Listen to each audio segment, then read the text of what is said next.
Welcome to become सरकारी। स्वागत है दोस्तों आप सभी का हमारे और आपके अपने यूट्यूब चैनल बिकम सरकारी पर। तो आज की इस वीडियो में मैं हमारे आज के जो भी इंपॉर्टेंट करंट अफेयर्स के क्वेश्चन हैं उनको आपके साथ डिस्कस करूंगा।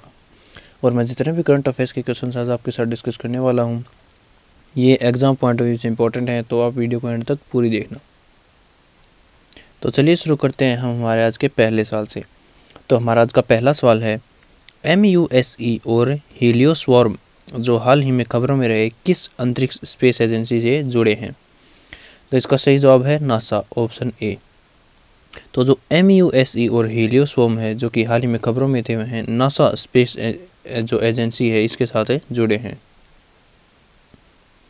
नासा ने multi slit solar explorer MUSE जिसका नाम है और हीलियोस्वार्म नामक दो नए विज्ञान मिशनों की घोषणा की है।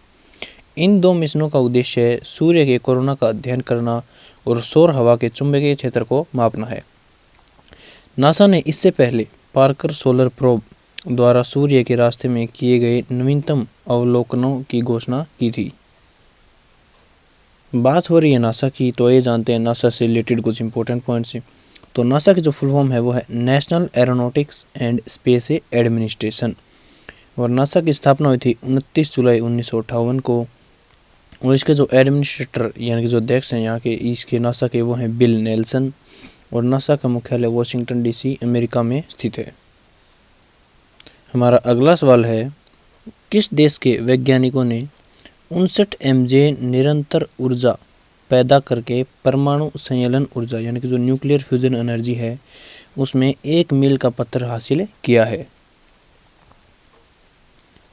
तो इसका सही जवाब है ए, UK। तो यूनाइटेड किंगडम के वैज्ञानिकों ने जो है 59 MJ निरंतर ऊर्जा पैदा करके जो न्यूक्लियर फ्यूजन एनर्जी में 1 मील के पत्थर का जो पत्थर है वह हासिल किया है। यूनाइटेड किंगडम में वैज्ञानिकों ने परमाणु संयोजन ऊर्जा यानी कि न्यूक्लियर फ्यूजन एनर्जी के उत्पाद में या सूर्य में ऊर्जा के उत्पाद के तरीके की नकल करने में एक नया मील का पत्थर हासिल किया है।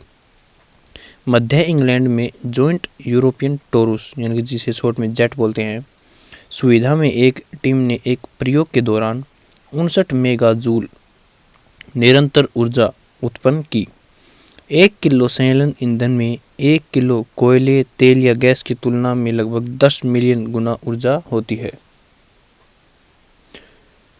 हमारा अगला सवाल है, किस उच्च न्यायालय ने कॉलेजों में हिजाब के उपयोग पर प्रतिबंध लगाने वाली याचिकाओं पर सुनवाई के लिए 3 न्यायाधीशों की पीठ का गठन किया है? तो इसका सही जवाब है ऑप्शन सी, कर्नाटक।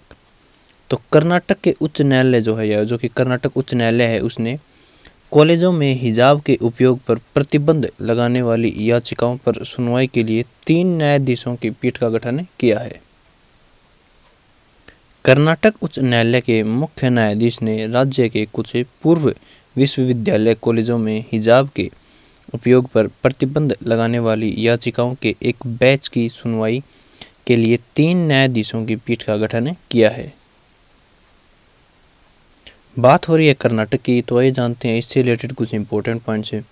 तो कर्नाटक की जो राजधानी है वो है बेंगलोर और यहाँ के जो मुख्यमंत्री हैं वो है बैसवराज बोम्मई और जो कर्नाटक के राज्यपाल गवर्नर हैं वो है थावर चंद गहलोत और जो कर्नाटक उच्च न्यायालय के मुख्य न्यायाधीश हैं वो है ऋतुराज अवस्थी।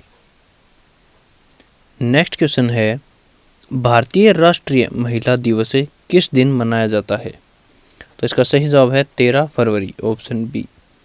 13 फरवरी को जो है भारतीय राष्ट्रीय महिला दिवस मनाया जाता है। भारतीय राष्ट्रीय महिला दिवस यानी कि इंडियन नेशनल वीमेंस डे हर साल 13 फरवरी को सरोजिनी नायडू की जयंती के उपलक्ष्य में मनाया जाता है। इस वर्ष राष्ट्र उनकी 143वीं जयंती मना रहा है। उनका जन्म 13 फरवरी 1879 को हुआ था। वह अपनी कविताओं के कारण अपने उपनाम नाइटिंगेल ऑफ इंडिया या भारत कोकिला के लिए प्रसिद्ध थी। सरोजिनी नायडू को साहित्य में उनके योगदान के लिए दुनिया भर में जाना जाता है। हमारा अगला सवाल है, 10,000 फीट से ऊपर दुनिया की सबसे लंबी राजमार्ग सुरंग के रूप में किसे प्रमाणित किया गया है? तो इसका सही जवाब है ऑप्शन ए, अटल टनल। तो अटल टनल को जो है वर्ल्ड बुक ऑफ रिकॉर्ड्स के द्वारा 10,000 फीट से ऊपर दुनिया की सबसे लंबी राजमार्ग सुरंग के रूप में प्रमाणित किया गया है।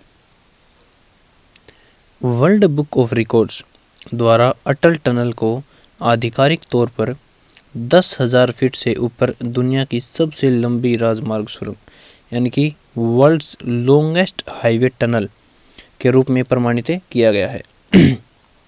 अटल टनल लेह मनाली राजमार्ग पर पूर्वी पीर पंजाल हिमालयी रेंज में रोहतांग दर्रे के नीचे बनी एक राजमार्ग सुरंग है।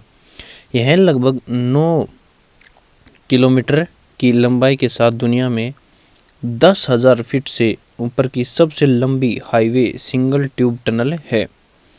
World book of records UK एक ऐसा संगठन है जो दुनिया भर में प्रमाणीकरण के साथ असाधारण रिकॉर्ड को सूचीबद्ध करता है और सत्यापित करता है।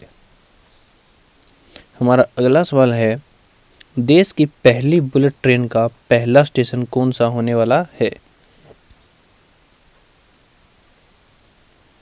तो इसका सही जवाब है सी, सूरत। तो जो देश की पहली अहमदाबाद से मुंबई जो यानी कि जो पहली बुलेट ट्रेन चलने वाली है उसका पहला स्टेशन सूरत होने वाला है। मुंबई अहमदाबाद बुलेट ट्रेन परियोजना भारत की पहली बुलेट ट्रेन रूट होगी, जबकि सूरत शहर को भारत का पहला बुलेट ट्रेन स्टेशन मिलेगा। National highway speed rail corporation limited इस परियोजना का निर्माण करेगा, जिसे दिसंबर 2024 तक पूरा किया जाना है। परियोजना की लागत 1 लाख करोड़ रुपए से अधिक होने का अनुमान है, जिसमें से 88,000 करोड़ रुपए जापान अंतर्राष्ट्रीय सहयोग एजेंसी यानी कि जो Japan international corporation agency GICA जो है द्वारा वित्त पोषित किया जाएगा।